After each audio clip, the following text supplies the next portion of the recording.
এই দুনিয়ার পুরো জীবনটা এটা হচ্ছে লালসাময় একটা জীবন, লোভ, মরিচিকা, মায়াজাল। এই মায়াজালে আমরা আটকে আছি, ফলে মৃত্যুর কথা আমরা ভুলে গিয়েছি। পাগলের মতো ছুটছি, আরো টাকা লাগবে, আরো খ্যাতি লাগবে, আরো যশ লাগবে, আরো দাপট লাগবে। আমার এত টাকা দিয়ে কি হবে? এত সম্পদ দিয়ে কি হবে? এত ব্যস্ততা দিয়ে কি হবে তোমার? স্টপ, থামুন, অনেক হয়েছে। আন্না, থামুন, take a rest, take a breath and think about death. Think that you have to go back to your Lord. একটু বসেন না, একটু ভাবেন যে আমাকে চলে যেতে হবে, চলে যেতে হবে। এই কোলাহল, এই ব্যস্ততা, এগুলো থাকবে, থাকবো না আমি। সাইয়েদনা ওমর ফারুক বলেছেন, মুতু ক্বাবলা আন তামুতু, মরার আগে একবার মরো। হাসিবু ক্বাবলা আন তুহাসাবু আলাইকুম, তোমার হিসাব নেওয়ার আগে তুমি একবার নিজের হিসাবটা করো না। কাগজ বের করে একটু লিখো না কি কি ভালো কাজ করছিলা, যেগুলো দিয়ে নাজাতের ওসিলা হতে পারে। 1 2 3, আর কি কি আকাম কুকাম করছো দেখো না, লিখে দেখো তোমার অবস্থাটা কি। মরার আগে একবার মরো। মরার আগে খাটের মধ্যে শুয়ে শটান করে চোখ বন্ধ করে একবার মরার ভান করে দেখেন কেমন লাগে। চোখটা বন্ধ করেন আর ভাবেন আপনি নাই, কি কি হতে পারে ভাবেন। আপনার ছেলে মেয়েরা কান্না জুড়ে দিবে, আপনার প্রাণের স্ত্রী বিলাপ শুরু করে দিবে, বন্ধু বান্ধবের চিৎকার আর মাতম, স্থানীয় এলাকার মসজিদে ঘোষণা, অমুক এলাকার নিবাসী অমুক ভাই অমুকের ছেলে অমুক দুনিয়ায় নাই। সব আত্মীয়রা চলে আসবে, ফেসবুকে স্ট্যাটাস দেয়া হবে, সবাই সবাইকে জানাবে বিকাল 4টায় অমুক হাই স্কুল ময়দানে আপনার জানাজা। ছুটে আসবে, সবাই ছুটে আসবে আপনাকে শেষ বিদায় দিতে, গুড বাই জানানোর জন্য, আল ওয়াদা, বিদায় জানাতে আসবে সবাই। 4 তাকবীর দিয়ে আপনার জানাজা হবে, অশ্রুসিক্ত জানাজায় আপনার বিদায় হবে। কাঠের খাটিয়ার মধ্যে করে কাঁধে তুলে আপনার কবরে নেওয়া হবে। আগে থেকে খুঁড়ে রাখা কবরটার মধ্যে আপনারে বিছিয়ে দেয়া হবে। বাঁশের কচি দিয়ে তার উপরে মাটির চাপা দিয়ে সব চলে যাবে। ভাবেন না একবার চোখ বন্ধ করে, this is the circle of life, this is the nature of life. এটা সবার হবে, আমার হবে, আপনার হবে। এত মায়া, এত ভালোবাসা কই যাবে? কেউ থাকবে না, সবাই আপনার অন্ধকার কবরে রেখে দিয়ে চলে আসবে।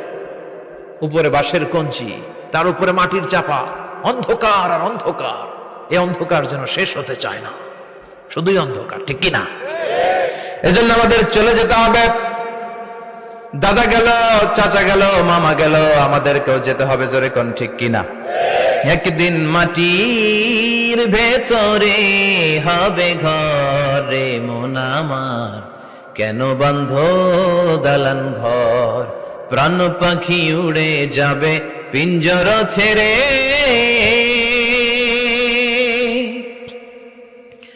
ধরা ধামে সবই রবে, তুমি যাবে চলে, বন্ধু বান্ধব যত, মাতা পিতা যারা সুত, সবই হবে তোমার পরে। মন আমার কেন বন্ধ দালান ঘর, একদিন মাটির ভেতরে হবে ঘরে মন আমার, কেন বন্ধ দালান ঘর, ঠিক কিনা? সব পরে থাকবে, চলে যেতে হবে আমাদেরকে। এজন্য আখিরাতের কথা যেন আমাদের স্মরণ হয়। বিশ্বনবী বলতেন, নাহাইতুকুম আন জিয়ারাতিল কুবুর, আমি তোমাদেরকে কবর জিয়ারত করতে আগে নিষেধ করতাম, কিন্তু এখন নিষেধাজ্ঞা প্রত্যাহার করে নিলাম।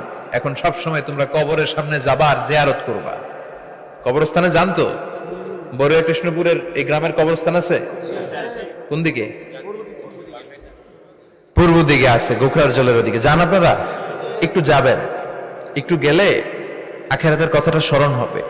ওখানে ছোট শিশুরা শুয়ে আছে, কিশোর যুবকরা আছে, আপনার মতো তাগড়া যুবক মুরব্বীরা আছে। এরা এই এলাকায় থাকতো, এরা আকাশ থেকে নেমে আসে না, এই এলাকার সন্তান, আজ নাই। একটা সার্টেন পিরিয়ড শেষে আপনিও থাকবেন না। This is the nature of life, this is the circle of life.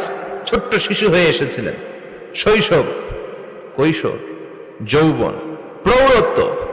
আগে ছিলেন সিঙ্গেল, বিয়ে করে হয়ে গেলেন ডবল। এরপরে আল্লাহ আপনাকে একটা মেয়ে দিল, এরপরে মেয়েকে বিয়ে দিয়ে শ্বশুর হলেন, এরপরে ওই মেয়ের ঘরে সন্তান হতে নানা হলেন। আর কতদিন? অনেক দিন হলো তো, অনেক লম্বা সময় পেয়েছেন আপনি। Think about death. এবার যাওয়ার কথা ভাবেন। আখিরাতের সামানের কথা ভাবেন, ফিরে যেতে হবে। কি শক্তিশালী যুবক, বার্ধক্য চলে আসলে লাঠি ছাড়া চলতে পারে না। কুচকুচে কালো দাড়ি সাদা হয়ে যায়, দাড়ির শুভ্রতা, বয়সের ভার, রং ধরা যৌবন জং ধরে শেষ, ঠিক কিনা? This is the circle of life. যুবক ভাইরা, এটাই জীবন, চলে যেতে হবে, কেউ থাকতে পারবে না, ঠিক কিনা?